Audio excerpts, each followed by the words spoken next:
Very good. So welcome everyone once again to the Matri Satsang of Anandamayi Ma.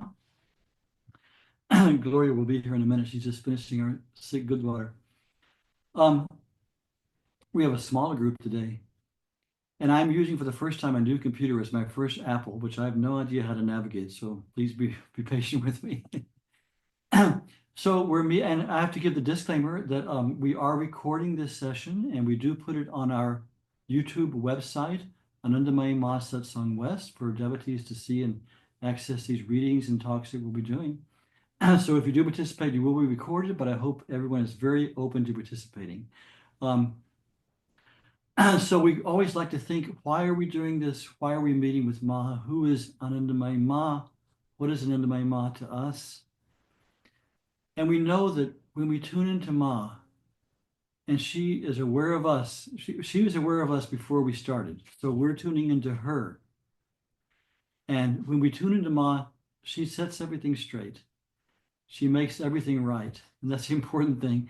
And when we tune into her absolute wonderful resource of all spirituality, when she's guiding us, the inner intuition comes, the empowerment comes. She leads us and gives us exactly what we need, each person what they need. So I'm going to change the view. So together we've come here to meet, remember Ma, read her words, read events in her life, and just tune into her, because she is a divine being, ever present, and very easy to contact and to interact with. We all know that. So another reason, I always say this every time, another reason we started this satsang is so people who have been touched by Ma and drawn by Ma in their heart have a place to come and meet together, and we can have community and share and help and support each other and encourage and inspire each other. So I always like to meet, I think everyone here has been here before, so we like to just introduce everyone. So first of all, my co-host is our dear Pragya Hallstrom, who is the author of Mother of Bliss and also the author of the editor of the new two-volume book we'll be reading from, The Gospel of Anandamayi Ma, and has for many years run the ashram, the satsang in the Boston area, and now has opened the ashram in Amherst. So Pragya, will you introduce yourself and say a couple of words? Wow, well, you said a lot already. Hi, everyone. It's very good to see you. And just want to remind everyone that we do have a new website for the Sri Anandamayi Ma Ashram, of which Acharya Mangalananda is a part. And that on that website, and maybe Renu, if you have the website, you could put it on there, are all our dates, including this third Sunday of the month, the first Sunday of the month that we give from our side, and the Tuesday night satsang. So if you get confused about what's being offered when, that's the best place to go, is to look on that ashram website. Did you find it, Renu? Yeah, thank you so much. Jai Ma. Jai Ma, very good. And we'll hear a reading from Pragya's book later on. So now I want Renu, our tech co-host Renu will introduce herself, and she'll call on everyone by name. And just at this point, just say your name and where you're from so we can see your face and tune into you. And then we'll later have sharing where we have people can talk more freely. So Renu, tell us who you are. Emma, welcome everyone. It's good to see our faces again, and it's my favorite time of the month to do this and connect with you all. I'm in Fremont, of course, as you guys know, California, and I will just go down the list and ask you to unmute and just say a few words of welcome. We'll start with Katya. Everyone's Skatia from Portugal, Madeira Island. Very happy to be here with you all. Jai Ma. Unfortunately, she can't share a kirtan with us today because her house is being remodeled, different reasons. Yes. So there's definitely singing today, but next month she'll be singing also. Yes, next month. Yes. Jai Ma. Jai Ma, welcome Katya. And I'm Gloria. Oh yeah, she showed up here. She just showed up. So here, let's talk about her. Jai Ma. Jai Ma, welcome Gloria G. Next we have James Broadus. J-Mom, Jim brought us from Las Vegas. Good. Welcome, Jim. Good to see you. Jai Ma. Thank you. Good to see you. Always good to see you. Welcome, Jim. Thank you. Thank you. Next, we have Linda and David. Yes, we're Linda and David. We live in Williamsburg, Virginia, and we met Mangalananda and Gloria this summer when they came in to visit Virginia and have satsang and kirtan at the Yoga Bill. Very Jai good. Ma, Call us- thank call you. us back again next year. We'll see when we're going to go, but we hope we see you then too. And it's It was a joy meeting you guys. really and truly, and now you're very real to us. And now you're not just two-dimensional. We've seen you. We know who you're like. It's very sweet. What happened to her hands? What did she say? Jai Ma. Jai Ma. Welcome. And next, Greg.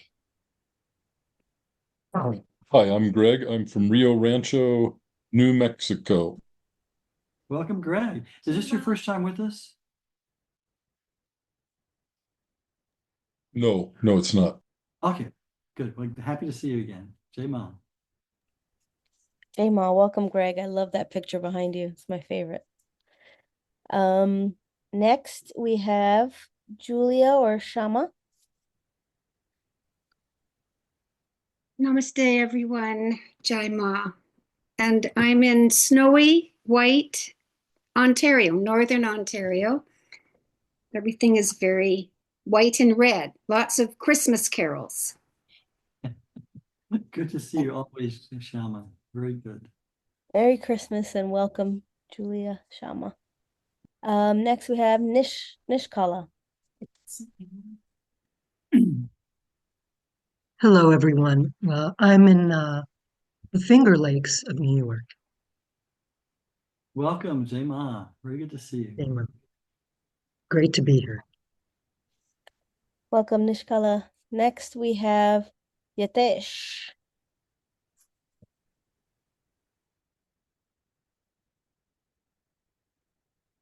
Yatesh Bhai, boliye. Can you unmute Yatesh? My bad, I forgot to unmute. This is Yutesh Jama. I'm in San Francisco, California. Thanks for hosting this. It's amazing. Jai Ma, it's always good to see you, Yatesh. Jai Jai Ma. Ma. Good to see you. And let me see. We just had an iPhone enter, but I don't know their name. It just says iPhone. That the last person? That's the last person. Hello, iPhone. If you turn your video on, we can see you and say hello. We Hello, like to see iPhone. everyone's faces here so we can all connect. Hello, iPhone Govinda. Well, iPhone Govinda, welcome. Okay, well, let's go ahead and start. We like to always start with this particular kirtan, Om Ma Sharanam, which means Sharanam. It's Om Ma Sharanam, And which you did the means take refuge in the Divine Mother. Yeah, I'll do the sound. Thank you. It looks like it's on now, so we'll see. So simply, Om Ma Sharanam, we take refuge in the Divine Mother, and we'll be tuning in through our intellect, with words and readings.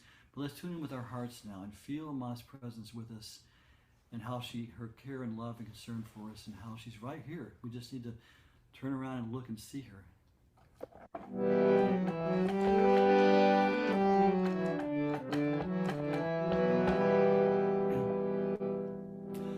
Om Ma Sharanam, Om Ma Sharanam, Om Ma Sharanam, Om Ma Sharanam, Om Ma Sharanam, Om Ma Sharanam, Om Ma Sharanam, Om Ma Sharanam, Om Ma Sharanam, Om Ma Sharanam, Om Ma Sharanam, Om Ma Sharanam, Om Ma Sharanam, Om Ma Sharanam, Om Ma